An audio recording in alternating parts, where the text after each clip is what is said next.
We took off, and I realized the pilot was drunk. The airport morning felt normal in that quiet, sleepy way. Coffee lines, boarding calls, the low hum of rolling suitcases. My boyfriend and I joked about finally getting away, buckling in as the cabin filled and the doors closed with that familiar final thud. Nothing felt off. Not yet. As we pushed back from the gate, I noticed the plane rocking slightly, the kind of movement you usually ignore. The safety demo played, half the passengers scrolling on their phones. Then the intercom clicked on, and the pilot's voice came through. Too casual, a little uneven, like he was fighting to sound awake. Taxiing felt wrong. The plane lurched forward, then braked hard. A turn came too wide, tires humming louder than usual. I glanced out the window and saw the runway lights blur past at an angle that made my stomach drop. The seatbelt sign stayed on longer than it should have. I told myself nerves can make anything seem suspicious. But then the smell hit, sharp and sour, drifting from the front of the cabin. Not fuel. Something else. Something unmistakable. The engines spooled up. The plane paused. Silence stretched, thick and heavy, before the sudden surge of acceleration shoved me back into my seat. The nose lifted, then dipped, then lifted again. Overhead bins rattled. A few people gasped. The intercom crackled, cut out, came back with a laugh that didn't belong there. We were airborne now, climbing too fast, then leveling off too soon. The city fell away beneath us, tiny and distant. The seatbelt sign flicked off, then on again, like someone couldn't decide. I squeezed my boyfriend's hand as the plane banked sharply, harder than any turn I'd felt before. The cabin went quiet. The intercom clicked once more, and the pilot cleared his throat. That's when I realized we weren't turning back toward the airport. The pilot didn't finish his sentence. The intercom clicked off mid-breath, leaving the cabin suspended in a silence that felt heavier than turbulence. The plane continued its uneven climb, then suddenly leveled out again, like it couldn't decide what altitude it belonged at. People shifted in their seats. Someone laughed nervously. A flight attendant glanced toward the cockpit, her smile stiff, practiced, but her eyes stayed there a second too long before she turned back to the aisle. The seatbelt sign stayed on. Minutes passed. 10, maybe 15. The engine surged, then dipped. The plane veered slightly left, corrected too hard to the right. The wings flexed in a way that made my chest tighten. I tried to breathe evenly, but every inhale felt shallow, borrowed. My boyfriend leaned closer and whispered that planes do this sometimes. That pilots know what they're doing. That turbulence can feel worse than it is. But this wasn't turbulence. The smell came back, stronger now. Bitter, chemical. It lingered in the air vents, faint but undeniable. A man across the aisle frowned and sniffed. A woman behind us pressed the call button, then pressed it again when no one came. The intercom crackled. The pilot laughed. Not a chuckle, not nerves, a slow, careless laugh that echoed just long enough to make everyone freeze. Then silence again. No explanation, no announcement. The plane jolted downward. Gasps filled the cabin as loose items slid on tray tables. The altitude indicator on the seat screen dropped faster than it should have. My ears popped painfully. The engines roared like they were being pushed too hard, too suddenly. A flight attendant rushed down the aisle now, no smile left, one hand braced against the seats as the plane rocked. She stopped at the cockpit door and knocked once. Hard. No answer. She knocked again. Nothing. The captain's door stayed closed. Whispers spread like static. Someone said the word drunk, barely audible, but once it was spoken, it couldn't be taken back. It crawled from row to row, from glance to glance.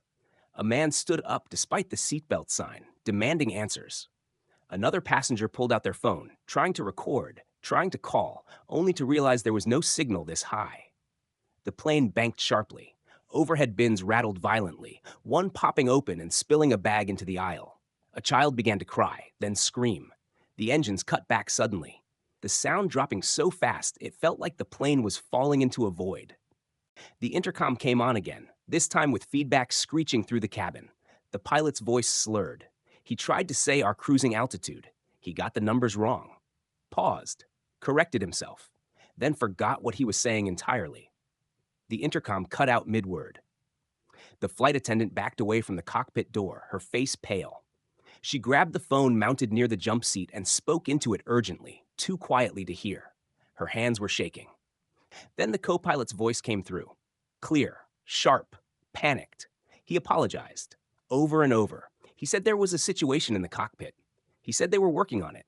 He said to remain seated, to stay calm, to trust them. The plane dropped again. This time it wasn't subtle. People screamed as gravity seemed to vanish for a heartbeat, stomachs lifting into throats. Oxygen masks burst from the ceiling, swinging wildly.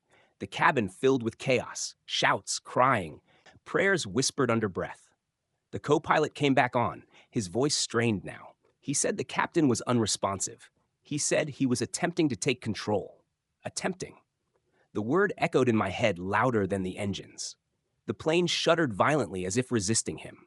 The wings dipped left, then right. The altitude dropped rapidly. My boyfriend gripped the armrest so hard his knuckles turned white.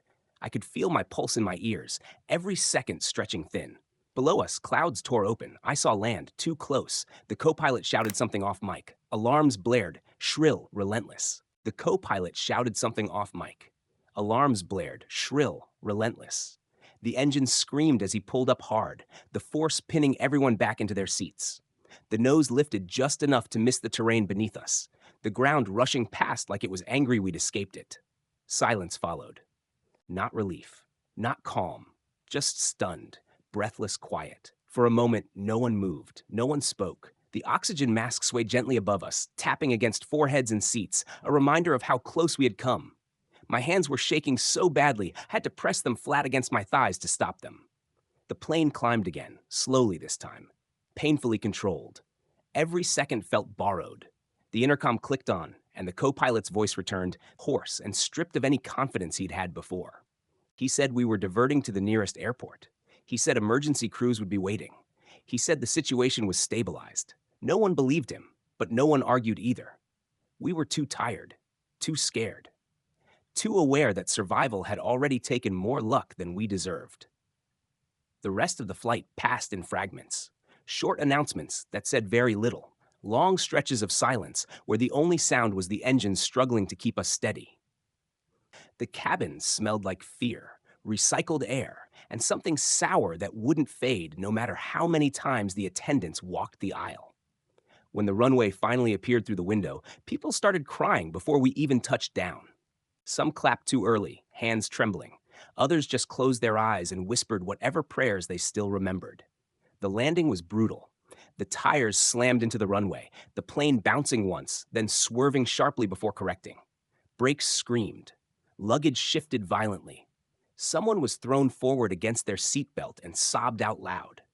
Then we slowed and stopped. Fire trucks surrounded us before the engines powered down, red lights flashing against the windows like a warning we'd barely outrun.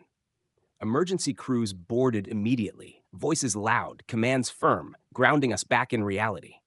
When the doors finally opened, the outside air felt unreal. Cool, quiet, ordinary. People staggered off the plane, some kissing the ground, others clinging to strangers they'd never see again. Police didn't look at us. They went straight for the cockpit. They brought the pilot out on a stretcher. His eyes were half open, glassy, empty. His head lolled slightly to the side as they wheeled him past, and the smell followed him, sharp and unmistakable now that there was no engine noise to hide it. Later, after hours in a terminal we were never meant to see, after statements and paperwork and shaking hands that wouldn't stop trembling, I sat beside my boyfriend and watched the same plane through the window. It looked harmless, just metal and paint, sitting quietly under airport lights. People walked past it without a second glance. But I couldn't stop thinking about how close we came to vanishing without anyone ever knowing why. How routine it all felt until it didn't. How many chances there were to stop it before the doors closed. And what terrified me most wasn't that the pilot was drunk. It was that no one noticed, or worse, that someone did, and let the plane take off anyway.